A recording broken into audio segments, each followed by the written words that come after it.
Yeah, what's going to be interesting today is that Hale and I have very different styles of play. I mean, Hale is a World Golf Hall of Fame member, one of the finest players ever in the game. I'm just a big old guy that tried to make a living playing golf, you know, and I always knew that my position was not going to be in the Hall of Fame, and so I was never a very good ball striker by tour standards, and so you're going to probably hear some different styles or different approaches as it comes. And when I play a course, I tend to look at holes, I break them down into birdie holes and par holes. And if I can play the par holes in even par, then I can be very aggressive on the birdie holes. And as a general rule for me, par threes are not birdie holes generally. I'm not a great iron player, and so I'm trying to make pars on par threes. And I'm going to have enough wedges because I'm fairly long. I'm going to have enough wedges on short fours, and I'm going to have enough par fives I can reach and have wedges there as well. And so what I'm looking at here is I'm trying to make a three. I want to make a three. So I want to know how far it is over the front bunker. I want to know how far it is from the back bunker, because the hardest place to chip from on any green usually is from over. So I'm going to try to keep something that's going to stay short. And as you look at it with the wind from the right, and it's a tough hole location on the right side of the green, you know, obviously my target's going to be somewhere more in towards the center of the green, a little bit left of the hole, and try to get it on the right level. So I'm going to try to fit something in that way. So when we look at our green over there, we got 185 carries the bunker, 201 to the hole, we got 208 to the back. And those are the numbers that kind of a long answer to your short question, but that's it. Mr. Hale, when you walk up, what do you see as you look out at this hole? The hens, demons. Well, it's interesting. I think as we as Phil said, he covered pretty. And this is it's kind of compatible in a little bit of a different reflection. But I look at every hole as a birdie. It's just that some are going to be easier to birdie than others. But that's my mindset. Every hole is a birdie hole. But that doesn't mean that I'm just going to go willy-nilly take a shot right at it. That's right, but I'm going to get it in there as close as I think I comfortably can, given the shots that I have in my bag that day, or how my body is working. So I don't set aside like Phil does, because his asset thing with his links, he goes to par fives to make up for that. So I'm just kind of, rather than tipping them pars and birdies, I just think they're all birdies, but some are going to be easier to get than others. So I think in the hole we get to the same place, just in our comfort zone a different way. But I think all of the players that the better players that look at a hole like this with some trepidation. If you don't, you're not human. I think if you look at this hole from this distance at 201 and say, man, it's right up my alley, and when you look at it from down there, it must be right up your freeway. Because it's a much different hole when we play successive tees forward than it is from back here. We're going to play at 150, one shot, and then one shot from here. Well, I think as Phil said, as a player, I come to this hole, and if I don't know any different, I'm looking at this and I say, okay, where's I want to identify my problem areas first. I want to identify, as Phil said, the carry of that particular problem area. I want to find where my target is, and my target is the bullseye right over this plant right here, right in the middle of the green, right at the crown of the green. That's my bullseye. And from there, that's where I want to aim. Do I want to try and work it into the flag, or do I just be satisfied with keeping it in the middle of the green? Now, with the end of the wind direction here today, I think the television announcers love to say, boys, going to hold that ball in the wind. That's far on that. I'm just going to put that puppy on the green if I can anywhere and take my three and get out of here. And I think we talked earlier about the Lanny Watkins always made notice of how romantic it was. He aims at every flag. Well, still I aim at every flag, but sometimes we pull it a little more, push it a little more to keep it into that target area. I think that's fair enough to say that Lanny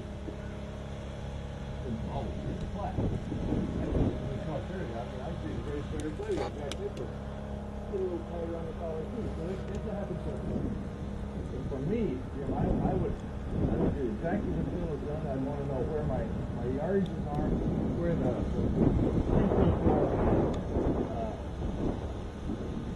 let's say an inappropriate shot identified first, but then where center is my optimum place. I like to end on the positive. I want to know where the problems are, and then I want to know where the answers are. Well, there is a rib running right through the center of the green is pretty significant.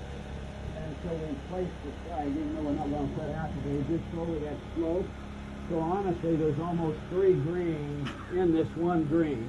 And the front of it's very tilted, and I imagine it would spin back off that front of that green. Would you just, at this distance, you would not worry about the rib? You'd go ahead and put it in the center and take your chances on it. That's right. Yeah, I think the odds, you have to play the odds. Okay. The odds say that if you hit the ball close to the hole here, you're either lucky or you're stupid. I don't think anybody in their right mind would, well, I will say that. But let's just say, for me, I'll call it, if I hit it close, it's a mistake. Okay. We know you feel that way, but you express that, Mr. Blackmar. So tell us what club you're going to play with, Hale. Oh, Phil's up. He's got a club. Whoops. 101. Normally I'd say that's a 3-iron.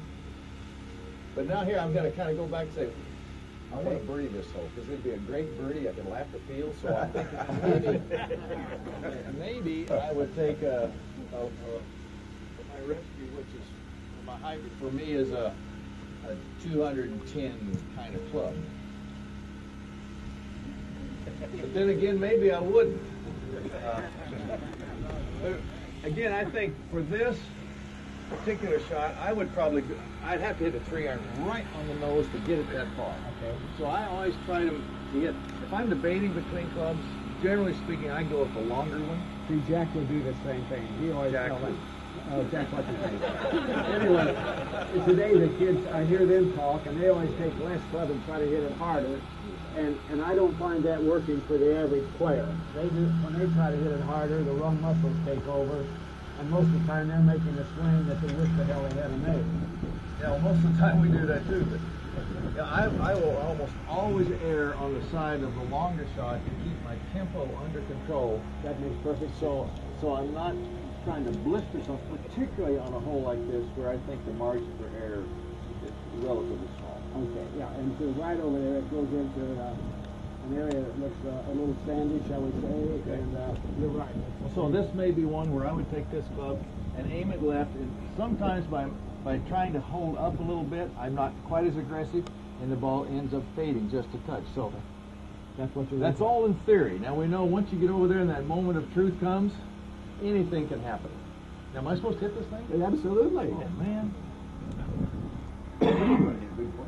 5. 5? I got a little different. Hey, Got a little different theory than yours. Yeah, but I thought we wanted to make it a harder hole by playing. Where are you going? We just thought you could see the flags there if that's the issue you want to come over. But you know, again, we are in the desert. And the ball does fly a little bit. We're not down necessarily at high humidity Houston or where Big Boy lives, or down there at the coast of Texas. It might be a 3-iron, but I'm still kind of go with I'm tight first swing of the day. I'm going to try to hit it in the center of the green and maybe just kind of hold on a little and see what happens.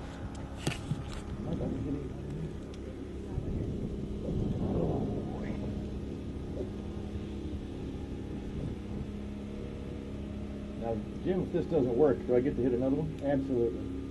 Okay. Oh, that didn't work. But that's the general idea. I hit that so poorly. One more time. Yes, sir. I didn't hold my breath quite well. All right. I did the same thing. But that's the idea. In hitting that shot, I'm still playing, and it's kind of where I wanted it to go, and the hits were not good. But there again, that's you playing for that. I mean, for me, it's early in the day. It's a tough shot. I got to play for that potential miss hit. Hale, a lot of these guys don't understand this, but is age a factor in getting that first swing made?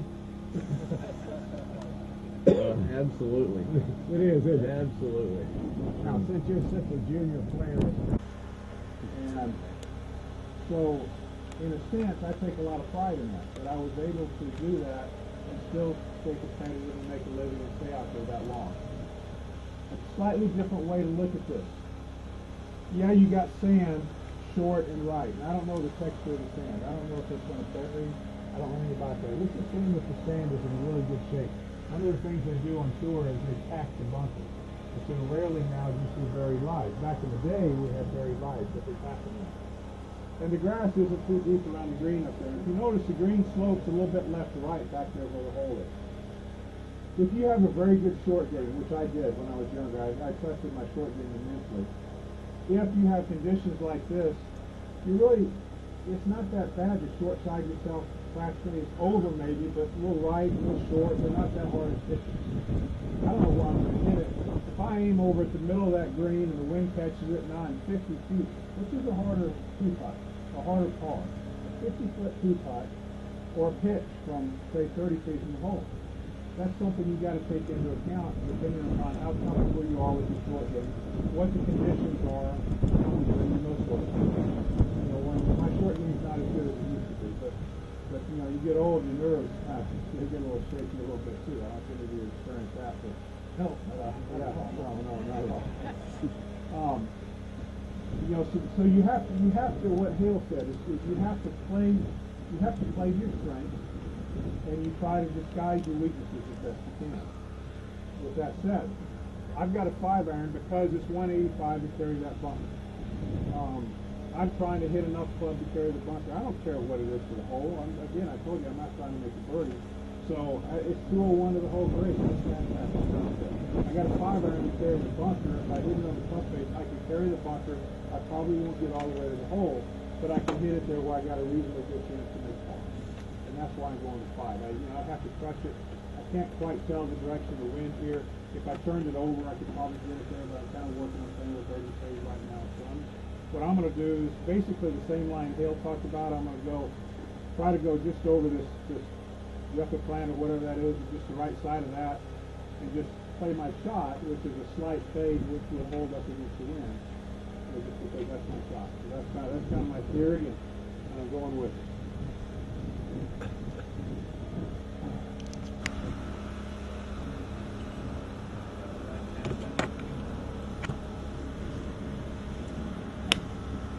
Not cold.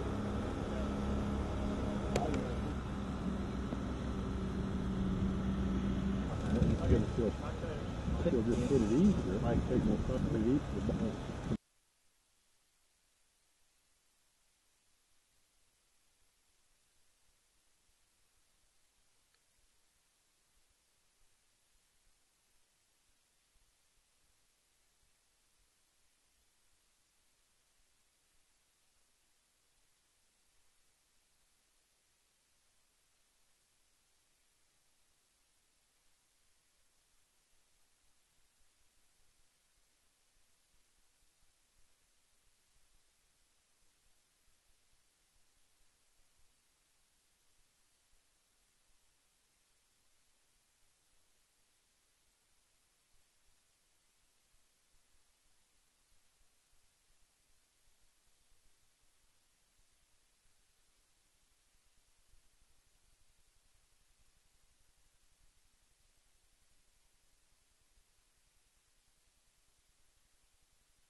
Another question, and this is a fairly wide hole.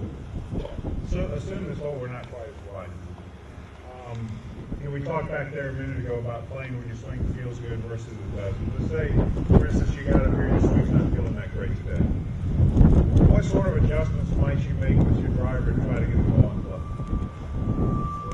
Given these conditions, and if I've had the opportunity to play 3 holes, I could maybe I'm fading, maybe I've got to sore back, like you mentioned, standing around. I would say, well, if that's what I'm producing, that's what I'm going to try and play. I'm going to try and generate something that I haven't done yet. In other words, I don't want to come up with a hole where I have the potential of 30 and turn it into a hole. I want to play with odds. I'm always playing those odds.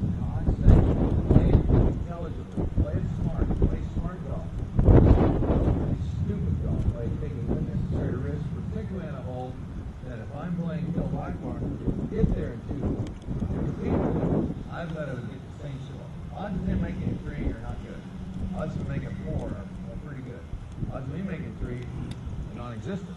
So I've got to somehow narrow those odds. So I've got to try to tell them.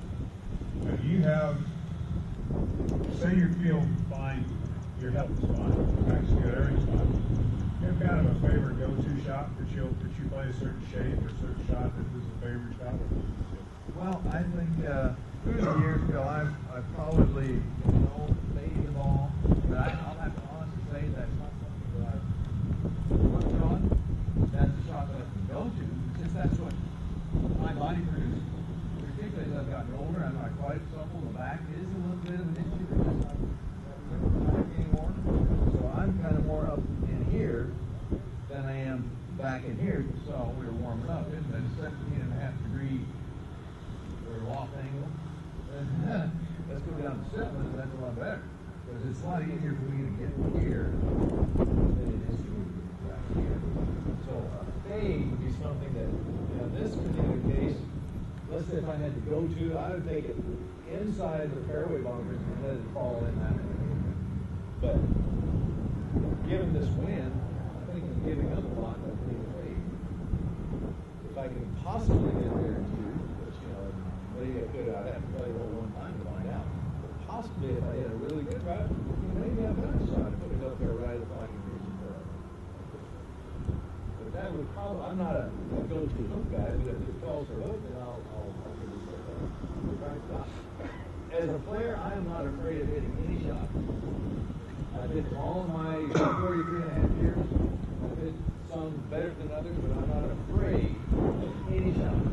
Now, there may be some shots that day or that week aren't working as well as they did the week before, perhaps the next week or perhaps the next day after to work on it.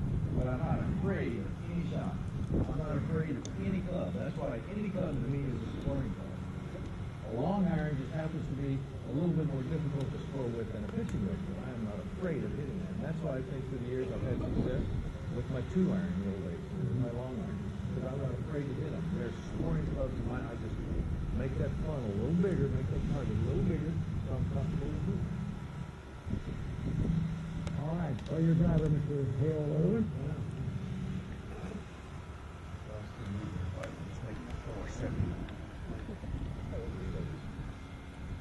Again, the architect's done some I don't want to hit over there anyway, I don't believe so. Going to what Bill just asked, how would I try to bring my ball flight down? What I try to do is I'll move the ball back to my stance ever so slightly, and I'll choke down just a little bit. And those 2 things right there will help lower that ball flight a bit, and I want it to be more of a tumble than it is a spinning. And by doing that and hitting it a little bit easier, I get there. Whether I get it right now. I don't put my ball to that camera, but it'll be real happy. Yeah, try to move it back just a little bit, and as I say, choke down, it's probably no more than a 1/4 of an inch, certainly no more than 1/2 an inch.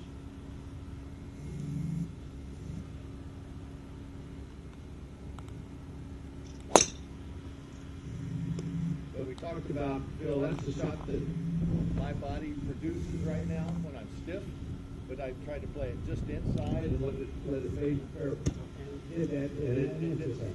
Because if I try to play that low hook at this stage, that might not be the right shot. But maybe the next time, let me hit one more. And see if I can get a different flight, like a right to left flight, but doing the same thing. But in this time, I'm going to do the mechanics that I have to do to produce that, and it's going to be close my body a little bit, get my left shoulder up a little bit, so I'm back in here rather than up here, as I said earlier.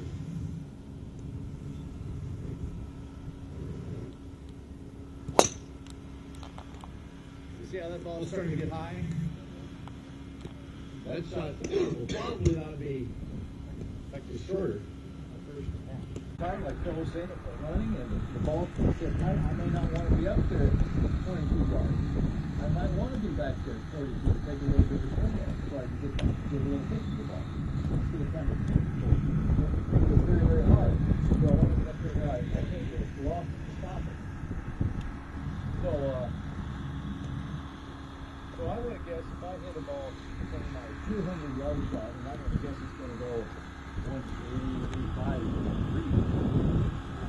That That should leave me a comfortable third shot. There's no reason to try and get that much farther up there to be closer to that rock. I mean, that's intimidation.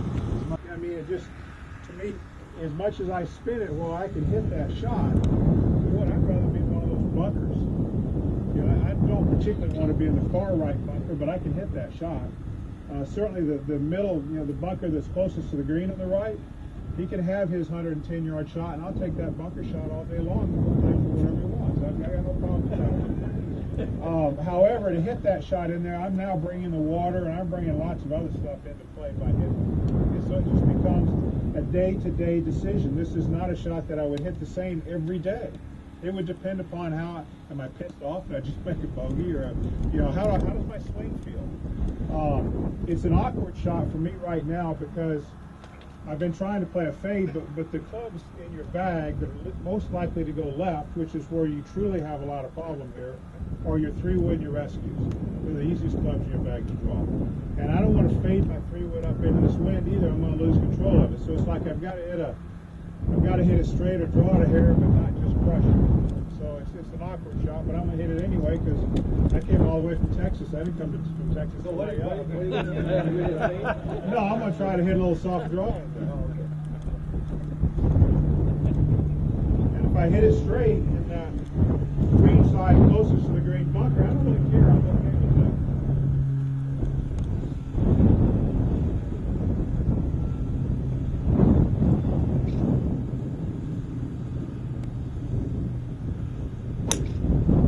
Hit it over there in the desert on the other side of the water.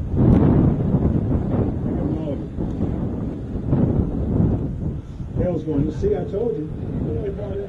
That's a tough shot to hit. It was only the third or fourth swing of the day, though. I've been working real hard on hitting the face, so this is an awkward shot. I got that one down. I give up. All right, where's my thing? From this point forward, is again, it's almost like the big shot we had at the last golf. I go in point A, point B is where I want to land it, and C is the run out. This is sort of a 3-point. When I want to hit the green, I want it to be cut, unless it's a really lofty shot. And then throwing all whenever you don't allow much roll. But now this is 75. So this 75-yard shot, you say, well, okay, that could be, in this case, on the 58, but I can't get there for 58 with the spin up in this wind. 53, that probably would be the shot I would normally play. But with this breeze, I'm going to hit a pitching wedge. And I want the pitching wedge to stay relatively low. And again, if the greens are reacting normally, and then let it roll the rest of the way. Now, easier said than done, but that's what we have to do is paint that kind of picture so you have that imagery in mind. And I think that's one thing you need to encourage your students is get imagery. Have them think about it, but we were talking walking up here about the length of time it takes to play golf now. How many thought processes can our students go through? So simplify it. Have them think about it when they jump out of the cart. Say it's 77 on night. This is my club. I hit it that far one day, but they forgot to play the 4-mile-an-hour wind. And you keep it simple to where they can paint that picture in their head and they get far better results. Hale, will you choke down on this club? I do. I've always felt like the end of the club is really not my friend. The closer I get to the green, the more down the shaft I go, I get better control. Peter Green was always great around the greens, and he's almost always down on the steel. And Nick Price does that quite well. And Nick is down. But Nick's got huge hands. It just looks like he's down there. But I've just felt like you can control the club a little better when you have, it's almost a counterbalance in some ways. But again, teaching myself primarily, looking at others, what they did well. I always thought Hubert had some of the best hands going, particularly at pitches around the green, and he gave there was a lot of distance between the grip and his. How about David Eichelberger, who's really good in the wind? Did he grip down his Dave, back in the olden days, he choked down everything. Yeah, Driver, everything. It's almost to the point that we were talking about back there, choking down the shaft to keep it lower. Well, Dave played his collegiate golf at Stillwater, Oklahoma, and this is a calm day. Yeah. And that's the way Dave, he grew up in Waco, Texas, so wind, you have to have wind be your friend there, and that's the way he learned to play. Hale, did you ever spend any time with Jimmy Demerit?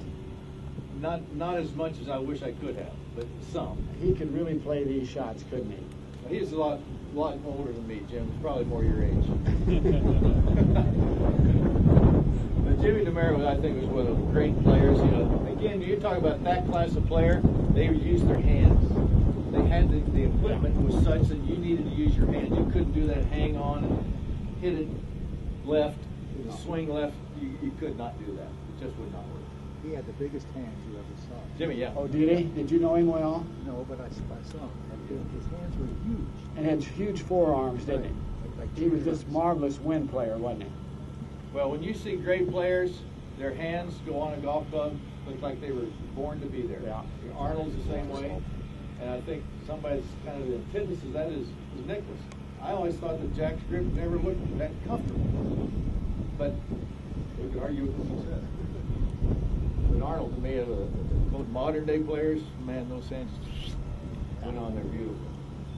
So anyway, to hit this shot, again, I don't want to think of this as a hand shot. The last thing I try to do in any golf swing is introduce my hands. They're manipulators. I don't want to manipulate. I want to swing, just make it a shorter swing. But I don't want my hands to be doing this. Because when they do that, that's exactly what I do. I don't want that. I want this to be a crisply hit shot, and my hands will naturally release, but I don't want to be doing that. I don't want to be flipping it. But because I'm trying to hit this low and back there, I am going to play the ball back to my stance just a little. What did you say, 77 or something like that?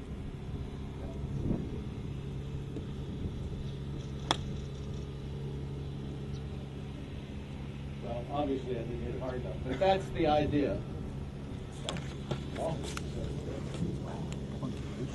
Right.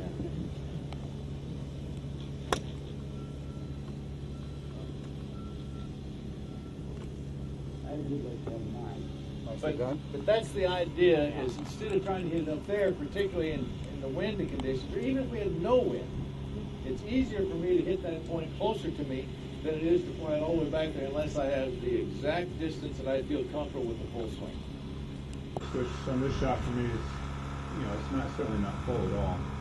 And the reason, you've got a pretty big ridge right there, short that Hale's first ball kind of fit into, and the second one kind of released a little bit. And because it's the end of the wind, I'm flying out there. If it wasn't the wind, I look at playing something a little more low scooter. Growing up, primarily Texas, I'm comfortable hitting low wedges.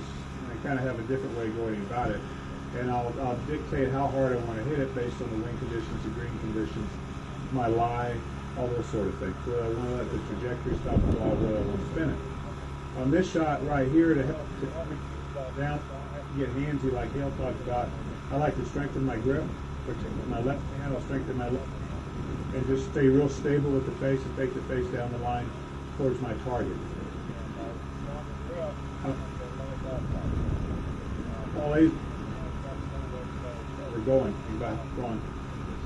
I think players, good wedge players, hit low wedges. They like to hit the shot Hale just hit.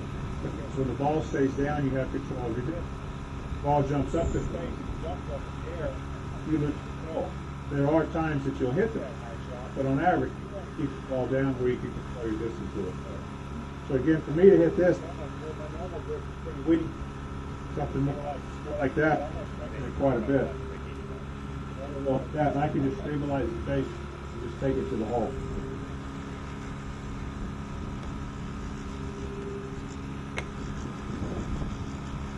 Didn't quite hit it, almost. That's pretty good. So you see, look how much steeper I am. And this is one term I hear a lot of people talk about, well, look how steep you were. Well, they talk a lot about hitting, use the bounce or use the leading edge. I would say most of the field is birdie. If you don't have a birdie putt, and that's all within 20 feet, probably not playing a birdie putt. On a hole like 390 downwind, it's going to probably play it like 348, 350, and that's prior to the wedge or fifth run or everybody plays the game.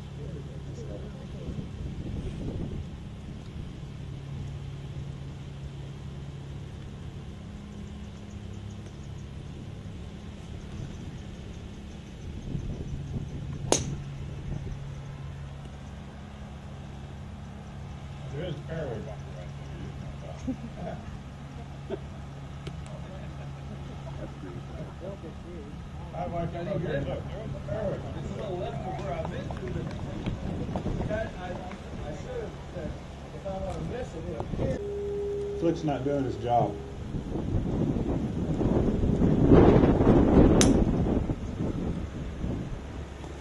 But as a teacher, if you're out getting a playing lesson, I would ask, would you encourage your students to hit a driver? Or would you encourage them to say, be smart and play up something sort of that bunker goes more player style? With what I feel comfortable with on this shot right now. What do my guts tell me to do? Because if I go against that, I'm probably going to hit a poor shot. If I go with what I feel is the best shot for me right now, I'm more apt to hit a good shot. Hale, in the programs that you play in, still the same question. What percentage of amateurs overestimate their talent level? 99.9. Okay, and I think it'd be very hard for us to get guys to hit a layup front.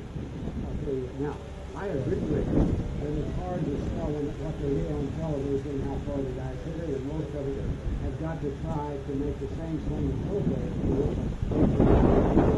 So many hours a day. Their lifestyle lets them play it off as practice every day and have to throw their rock off. Because I made a lot of money, I should be able to do the same thing. Hard. How do you take a guy or a woman that you've been teaching and have them apply those things up here, and maybe they've forgotten what to think about. You teach them 10 things, and an hour later, can they remember one? And if they do, still get up here and hit that driver. I want to smack that driver. Well, okay. Maybe that's the whole point, is that you reap what you sow. John, and let's play from 305 up. I'm going to take my 53 and just go ahead and hit it. Okay. And that it should carry the front, and if it lands even at the flag and runs back a little bit, that's fine. But if I was, let's say the greens were firm, as you're saying, I might take my pitching wedge or maybe even a 9-iron and land it short and let it run up. Okay. But today you're right. But today, that's not an option, is it? It's not really an option. I mean, I've got a good lie. It should just be as Phil said earlier, just take it and kind of hit it up there. And the thing I want to worry about here, though, is the ball's teed up so high that I don't catch it high on the club and I get nothing out of it. So I want to be kind of careful. I'm going to choke down a little more to bring that blade up. And by doing so, I'm going to have to hit it a little harder because I'm decreasing the length of the swing, and so anyway.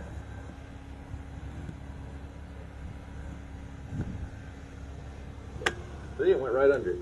That's what I was afraid of. But, you know, it's a good thing that golf allows mulligans. They give you those on the champions tour, did they? You know, as we talked earlier about, you play and you teach. Two different creatures altogether. And when you start talking as a player about teaching and all breaking down the minutia, I don't do this. This is not what I do. I play. I take this line, I take this club, I hit that shot, and I go make that putt. I don't think about all the things. Yeah, I don't think about that. And that's why I think when you have a good player being a good teacher, or vice versa, is pretty rare. Yeah. Because it's hard to break out one and make them the same thing. It's just hard to do. But now, if you hadn't asked me about all this stuff and I just had this lie, I'd have probably just come up here and looked at it and said, you know, go ahead and hit it, but don't be thinking too much about it. I pulled that a bit, but that's sort of what we were looking at, getting it into the green and taking the chances instead of doing what I did the first time. Because now I've got the issue of getting it up and down for 4 on a hole that should be a birdie hole.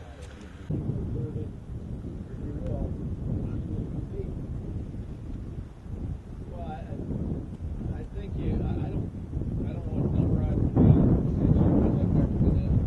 All I know is when I'm thinking you have to, that has to be the realistic pill you take every morning. It says, what am I today? What can I be today?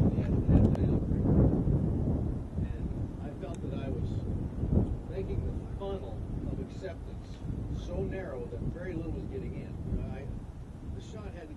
traffic to get into that phone. So I felt like I was frustrating myself more and more, riding an uphill slippery slope by not accepting the waiver shot every now and again. But it's going to happen.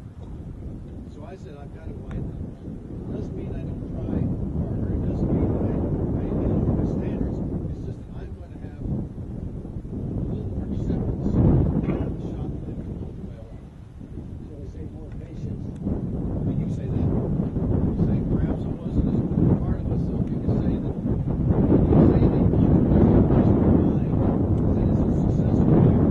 have to know who you are. I cannot be Phil Blackmar. He cannot be me. Because as he said, we're different people. We have different strengths, we have different thoughts, we're individuals. And I think I understand who I am. I had to widen. I had to give myself a little more leeway. That didn't mean that I was going to not try. It didn't mean that I was going to back off. Just that in my own mind, I had to widen up. So I did. I started seeing immediate results. The funnel's got a little tighter this year, but every time I feel it going this way, I try to go that way. So I think it's just the infection nature that I have tends to want to close that thing up. But the reality part of me is that I've got to work right on. Now, there's a lot of ways you can get into real physical training. You can get into better golf swing. You can get all sorts of things. I agree with Phil. Sports psychologists tend to get people the wrong way because we are not it's difficult ways. You can't teach each person the same way because they're all different. Different heart rates, different body size, different so for me, what I tried to do this year was to back off the pedal a little bit. And I needed to try to step up and build more passion out.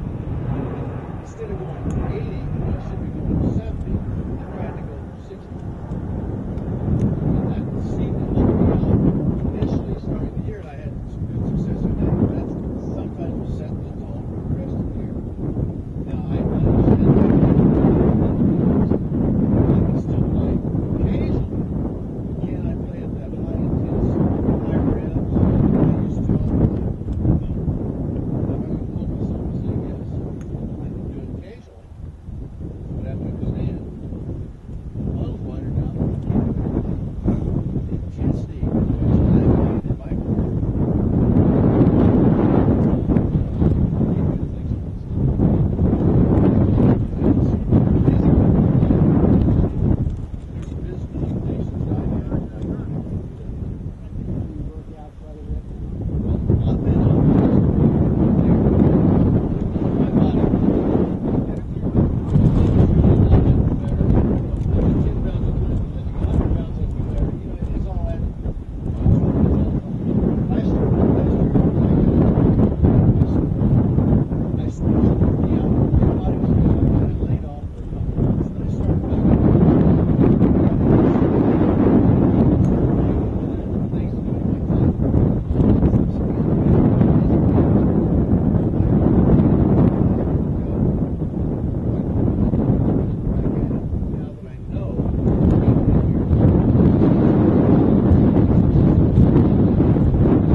How do you feel about the change in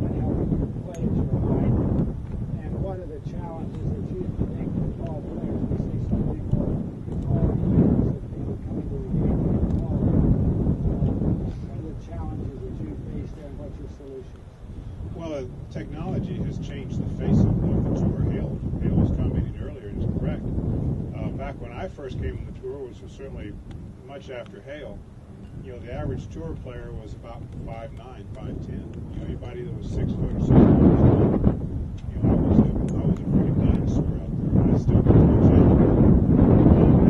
Now you have to conclude the average height now is probably 6'1", 6'2".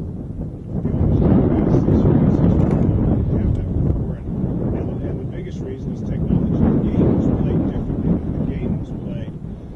The game had an inherent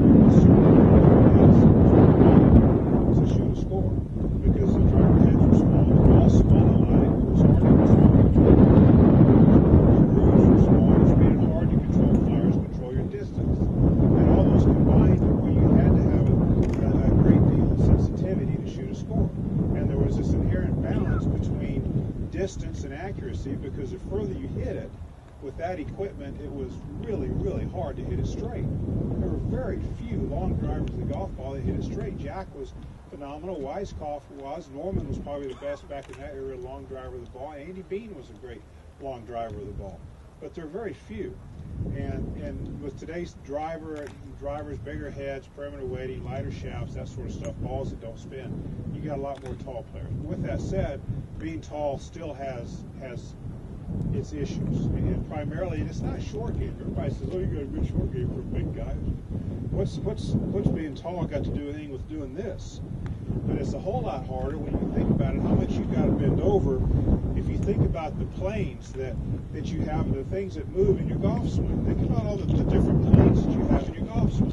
You got your hips, and you bend over, and your hips they're going to move basically sort of on that plane, right? And then you've got your shoulders. They're going to go fairly perpendicular to your spine, something on here, and now your arms are going to go way up here somewhere like this on this other plane, and the club's going to work somewhere in between. Whereas if you take somebody who is more out here, now all the planes become much more simple. The game is about matching out. It's about making the pieces work together. If they work in harmony, you can repeat it. If you can repeat it, you can play the game. The more divergent the planes, the more difficult it is to make the pieces work together. So being tall will always have its advantages in power, which technology is allowing players to take advantage of. It'll have its disadvantages in consistency. It'll have disadvantages in getting a little steep, disadvantages in spinning the ball too much because you're too steep. But with that said, I think that you'll continue to see more and more tall players because technology has allowed tall players to be more competitive. Do you think golf players, Bill, should have shorter swings, or do you think that's I think in a perfect world, a taller player should have. I think it's important. It goes back to how you're wired. But to me, arguably the most difficult part of the golf swing is the part that Hale said that you guys didn't hear when we were out here warming up earlier, and Jim and Hale were talking about what his golf swing was prior to being on tour back when he was in college and how he took it way back inside, but he never had any lessons. He'd never seen his swing on video or tape or anything else, and the first time he saw it, he was surprised.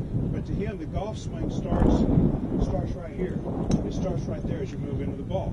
Pretty accurate. To me, the hardest part of the golf swing is transition from going back to get to right there, because once you can get here, if you've got good balance and good posture and things in the right orientation, then boom, you can hit it. And if you don't, then everything's trying to friggin' catch up somewhere and get down. And I think the taller you are, the more difficult that change of direction becomes. And with that said, I think that if you are taller, I think that if your arm swing stops when your shoulders stop, and that you've got your feet underneath you, you're going to have a better chance of controlling your change of direction. Whereas your shoulders stop and you keep going, keep clicking. Now you're going to have a catch-up period on the way down for things to gather and get back in the right direction. Yesterday we were all treated to a computer presentation about the comparison between the swing and the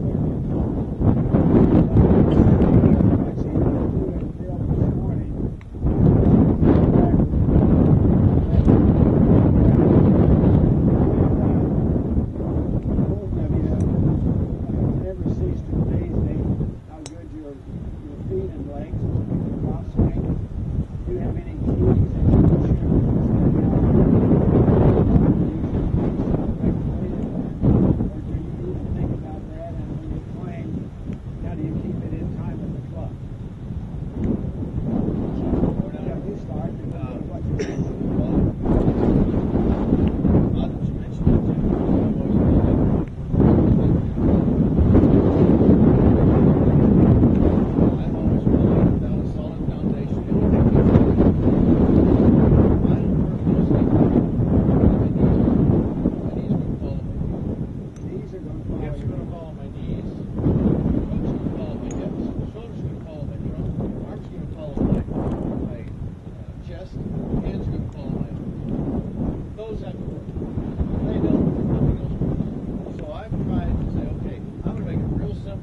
and I'm right here, I can jump. That's an athletic move. This is an athletic move. This is not an athletic move. When I'm here and I need to go right or left, the weight's on the inside. I can push. Now what I want to do is I want to push towards my target. So I want to be able to fire that way. So if I can, very simple, Jim. We're simple here, right? The inside right, the outside left. Nothing else works. Nothing. I just get it back here.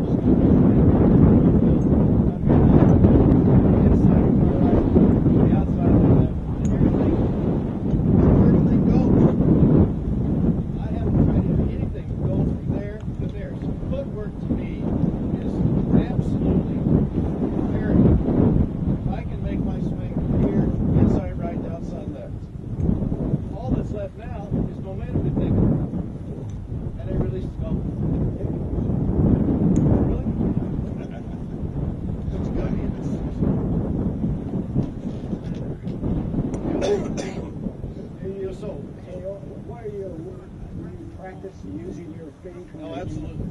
Absolutely. Fine, give us your secret. How do you develop your footwork? I don't want to interrupt, but No, you to me, when I said athletic position, my career has been in athletics. You know, I played a lot of sports, and an athletic position is one in which you're ready to fire. You're ready to go. I don't care what position you look at your basketball players, they're ready to go. Look at your football players, they're ready to go. Your baseball players, they're all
tendency, I practice on the very narrow stance, because if I swing this way and I get outside, I lose my balance.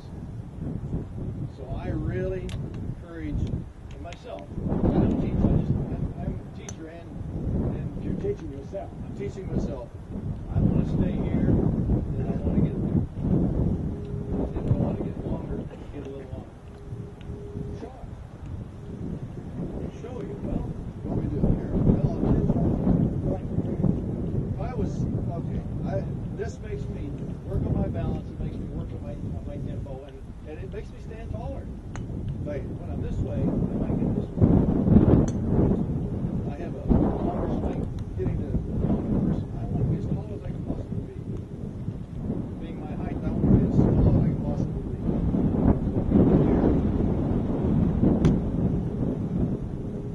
And I can stay on balance. If I can stay on balance, I think this person things you can do.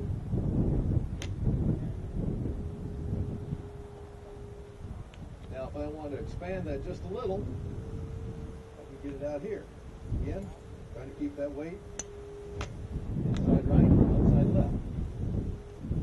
If I can have just the target on the outside, what I do, if I can put down, I can see the outside of my sole having been at the turf, I'm on the outside. You like to see the weight roll out to the I do. For me. Now this might be old school because today's good. They post up on that side and they hang back. Not for me. I don't like that. That's not the way I learned, and I don't you can go that way. I don't think it leads to shot making. It leads to long hitting. It might lead to top 10s, but it doesn't lead to top 1. What was the comment that you made at one time, Hale, about players? Not a lot of money, but they haven't gone off to the winner's circle. And you grade players based on their victories? Well, in my era, in which I played, of course, there was Nicholas and there was Palmer, there was Gary Player, just the 3 no-name kind of guys. And there were others. Johnson came along.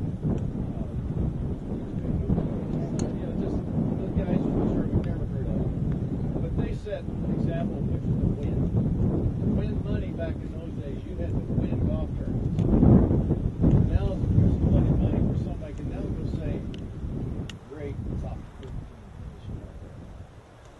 But the top 10 became the thing that the press and everybody glamorized, so now the top 10 is it. I think that's where we've become a little bit lackadaisical in our efforts.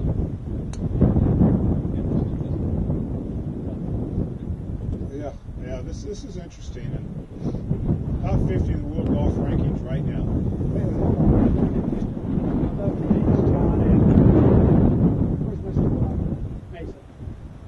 John, answer this question because they both stuck there with this one. Yes, Mr. John. How many U.S. players in the top 50 in the world golf rankings? It's not 19 out of 50. 19 out of 50. And so when I first saw that a few months ago, I thought, that may just be a reflection of how they put together the golf rankings with the different tours. And so I went to the 4 majors, to the results of the 4 majors, and they were all identical. All 4 majors, 60% of the players in the top 50. I find that interesting because we have the biggest tour, the best tour. We have more players, more golf courses, better equipment, better teaching equipment. We have all the colleges, universities, collegiate golf. We got everything. And yet we have all the talk about all the different mini tours, nationwide tours, every place and everything else. Why would we have 19 if we only have 19 in the top 50?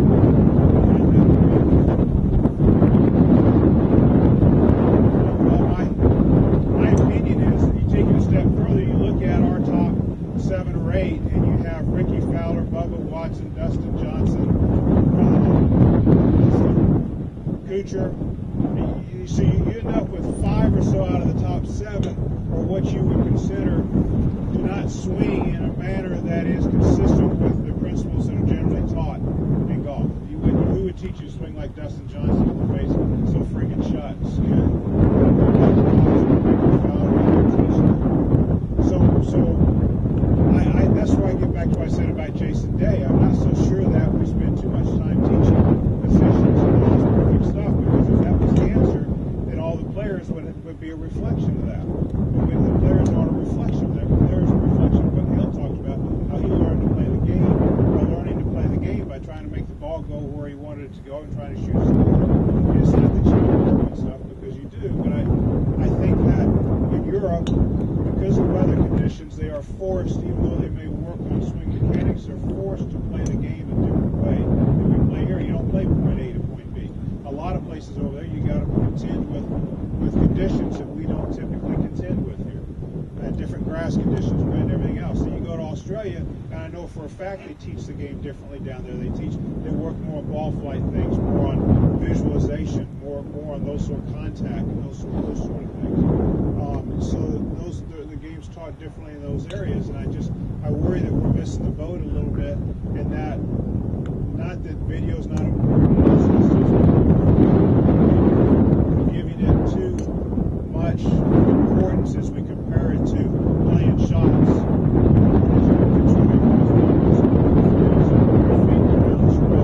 How does it work, and how does that hold up under pressure?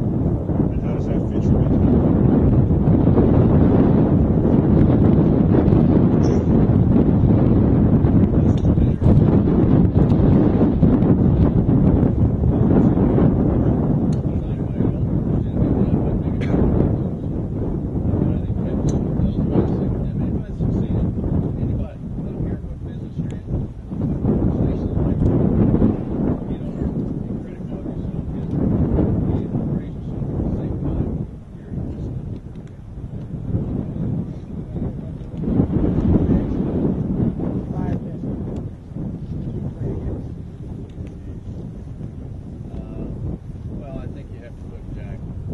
say he's the best. You said five. The guy that had 22.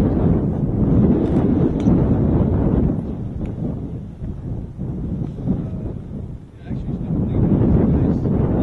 I love him because he always brought out the best, and that's a compliment to Jack that he brought out the best in everybody. But it started with Lee and his rubber snake and Marion. Got him. And I think with Tom, what happened to Turnberry that year was undeniably a turning point for his career. I'd have to put the best Watson certainly. I love the computer.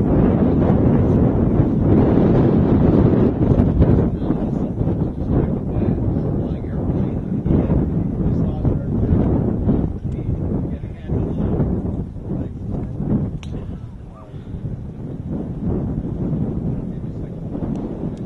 I mean, the list, I can't put it in 5 because you can be playing against somebody that you might not have heard of, but that given week, they're on.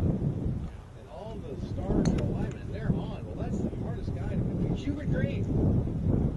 If Hubert ever had the lead, you could kiss it goodbye. Raymond was another one. But I bet no one would come up with Hubert Green. I'm going to guarantee you, Hubert Green, when he got the lead, he was full. He would not let go. There's a guy you look at, at least 2. Had the biggest heart anyone ever. But it was unbelievable. We won't has to. Brady Couples is better. Well, we just saw the performance down in San Antonio when he shot 2,600 pounds. Of course, not many of us can break 70 on. I'd have to say, pretty damn good. There's more going on inside Fred Couples than what the media leads on. That's the point. Particularly when he's playing well. If he doesn't have a chance to win, he might dial it in a little bit. But if he's got a chance, there's way more churning down in there than people realize. And now he's got his girlfriend as his caddy. He still goes out. She's 2,600 pounds. 53 or so. Yeah, but I've seen. I didn't know the guy. I had my back problems when I saw that.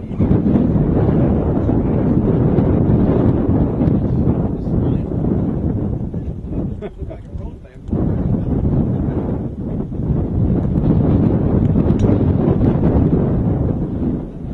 golf. This guy cannot play golf.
But if you have poor footwork, you're going to have a real hard time being repetitive.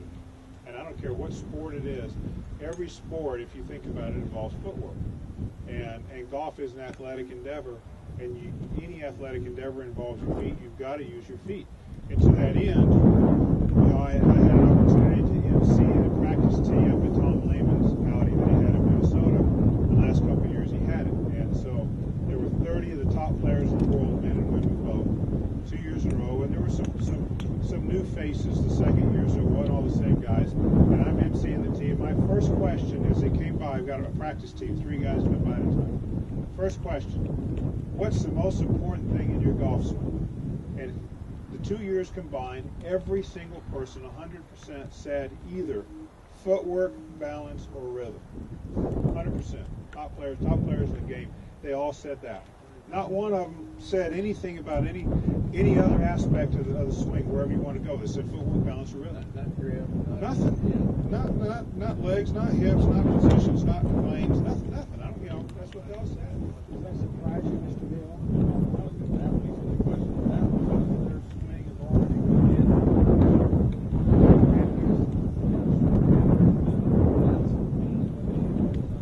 Are you going to tell me that Paul Azinger is on the same parameter or same page as Fred Couples? Nobody's not his parameter. There you go, his parameter.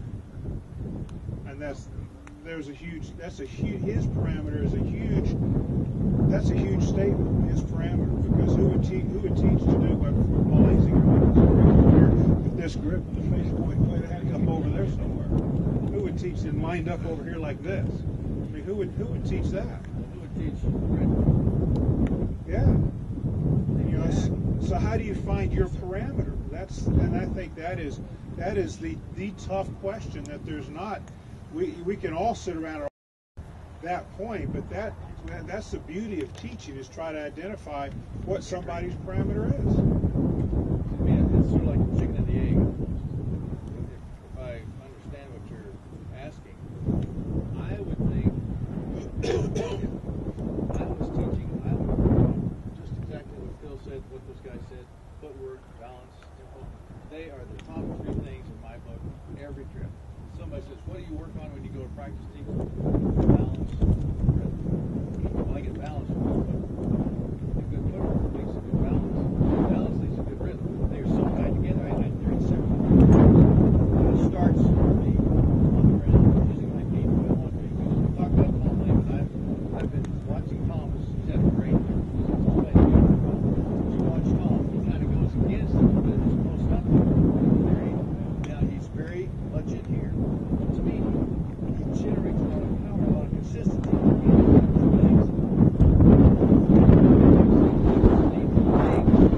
Same thing each time. We're getting lots of questions. Can we entertain questions now? Yeah, we're going to. I asked Jack how much time Mr. Brown had to work on his legs. Guess what Jack said? All the time. Yeah, okay. Not legs. So it was never working with his legs, Mr. Bill, as such. It was the legs reacting to how he used his feet, and yet in his books and things, as people write about his golf swing, talk so much about his legs, that was back to what you were talking about, Hale. That was a matter of footwork. I would like to take some questions. I'm sorry. Yeah. Address to both of you. When you start the ball, you're 50-50. When you say you're getting ready to take your swing, do you feel the shift to the left? What do you do? You weight on your left side before you have to go back, or do you stay the foot back? For those of you who didn't hear the question, when you start, the fellow said they were starting 50-50, and before you started your swing, You feel your shift your left weight first move before you go left back or right. Like right. the old timers used to use a forward press to start their golf swing. Do you feel that, or you just go straight back? I don't start 50-50. I start left with my short clubs, 50-50 with the middle. I start a little more on the right side with my driver. And no, I don't go left and then right. Because that, for me, being tall, that's too much back and forth motion. It's too hard for me to repeat that. I want to use my feet, but if I start getting this way, then I start getting sloppy. I want, as Hale said, I want to stay inside my right side. And if I start going this way and then that way, that becomes very kind of convoluted. I want to be simple. As he's also said, simple is better. And so I want to swing back into the inside of my right foot. And if I start going back and forth, then it gets too much to control. I think with the forward press lends itself to putting a bit more weight onto the left side. By doing so, you're shifting that balance ever so slightly to the left. Now, if you don't use that, I still think there's sort of a mental forward press. That's what I do. I may stand here, but to me, when I start this way, I automatically pushing all of my right foot into the ground.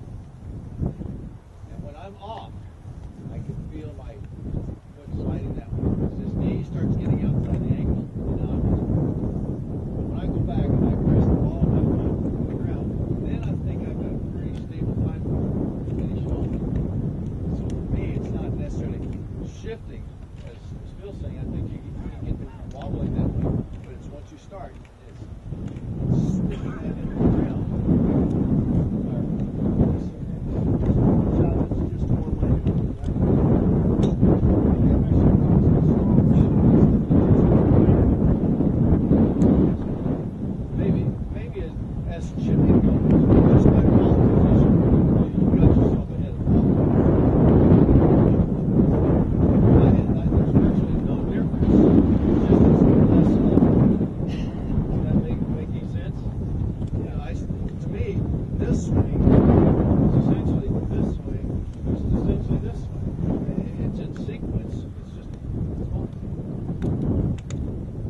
ask you this. Let me flip it around. You go down this ski jump, off you go. What's your position? It's balance. You got the skis attached to your feet. You got your ski, obviously. Answer. I don't mean to answer for you, but an Olympic ski jumper, I would think you got to have your feet kind of, you got to be nuts, I think. But anyway. Yes, ma'am.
back and do that again?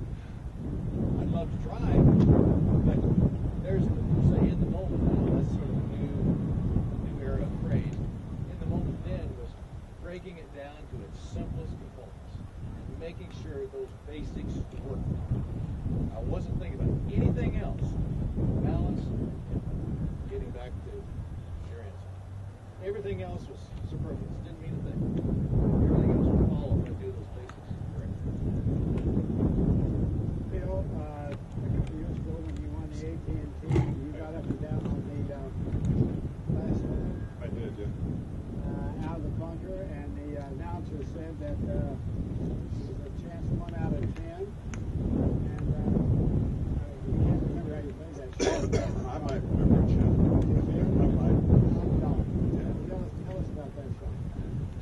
Well, the shot I hit at the 18th at San Antonio was a par 3 with a little small green and angles to the right. And the wind was down and from the right that particular day, and I was just trying to get it into the middle of the green so I could have a putt up through the throat of the green.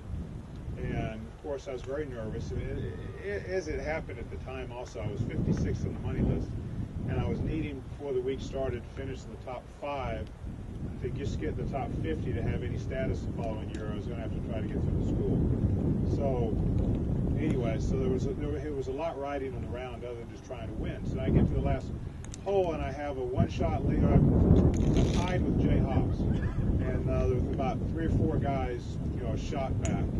And I tried to play a 7-iron. I hit it to the right side of the right bunker, and so the ball is about 18 inches above my feet. I'm on the side of this hill this way, and I've got to carry it about as far as over the 2 golf bags there, over this fairly vertical edge of a bunker that's about that deep, and it goes a little bit downhill to where the hole was, and back up to a bunker on the other side of the bags there. It's not impossible, but it's just one that you either execute perfectly or you're terrible. And I did exactly the same thing that Hale did. See, I'm a big believer. About the moment. What do? You embrace the moment. That's why you play and practice. You don't hide from it. You embrace it. Like Hale said, he'd love to have a chance to hit that square in the 18 again. He'd love to have that chance. And you embrace that. That's what it's all about. So you don't hide from it. So what I did with that bunker shot was I got in there and I said, okay, you're not going to sit here and dwell over this and take too much time. You're going to get in there. You're going to have a look. You know how to play the shot. Have a look, swing it back, and hit it. That was it. Just stepped right in and hit it. And I hit a nice shot. Just learn to trust. Competing under pressure. Learn to trust all the work that you've put in. Know that the best you can do is to trust it. But if you dwell on it and stop and think about it, you're only going to screw it up. So you embrace it, you trust it. Hey, let's go. You're not afraid to go. The worst you can do is lose. Is that I've found through the years that again, I want to talk about players. Every player that's ever been on this practice, everybody that's made it down here, as we've seen, this mass goes to the first tee with separation between sides. It's more so, the tighter it gets, the closer to the deep green you get. And those guys that make it that far, whoever they may be, are the guys that are doing exactly what Bill's talking about. They're the guys that have knocked on the door of success. The door is open, and they will step through. They embrace that moment. We've all seen those that are equally talented, if not more so. Knock on the door, opportunity presents, and they think, whoa, what's that? They don't embrace that moment. They don't take advantage of that moment. They don't seize that opportunity to go ahead and distinguish themselves to themselves. All the ones that maybe don't be introduced to guys anymore. Maybe there's something that's a little step forward. That's the question of success. Blue ribbon. Get the blue ribbon finish.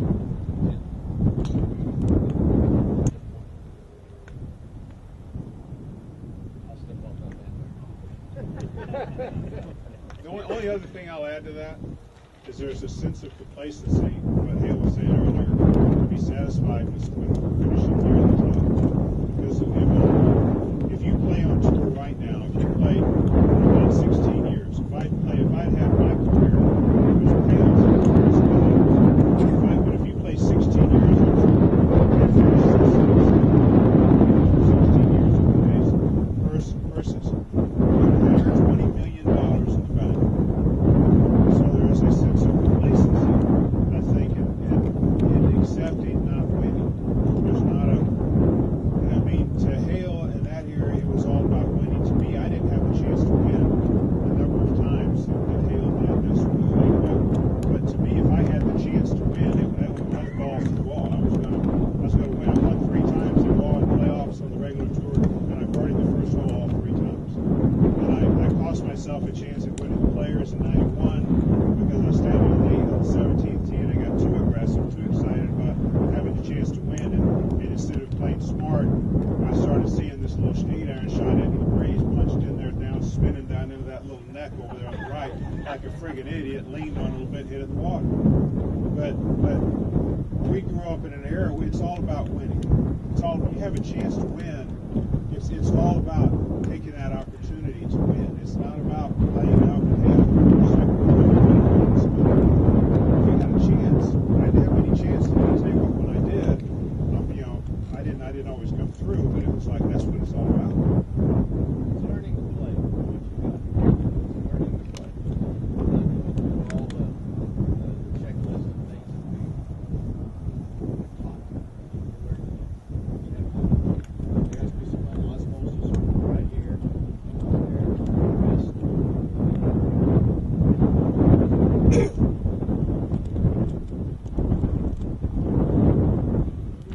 Pillow and that may be very comforting, but when I'm on the golf course, I can't think of going to bed.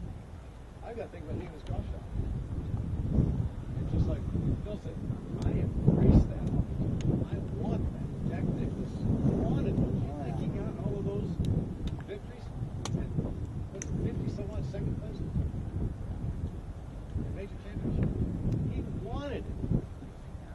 And he planned his entire life, professional life, around major champions because he wanted it. So I have a question for you. Your son. So, how did you bring up your son? Or did you discuss that? Did you talk about that? Did you do anything at all to help him grow that sense of wanting to win? I did, but he wired different. He turned professional out of college. He played in some of the mini tour events. He did not have much success, but again, what I think others may be expecting of him because he was my son was different than what he was capable of doing. And when he didn't get that initially, I think it became more of a burden than an asset. And he got his amateur standing back here for about four years. He felt that's not for him. And I understand that. We can take the Nicklaus name and see what happened to Ollie Jackson. We can take Gary Player's voice and see what happened. I think it's difficult for in any profession for a child to follow the father or a successful mother to be the same, as good as, better than. It's just very different. But to answer your question, yes, I think the basics, Phil, I tried to teach both my children, yet let them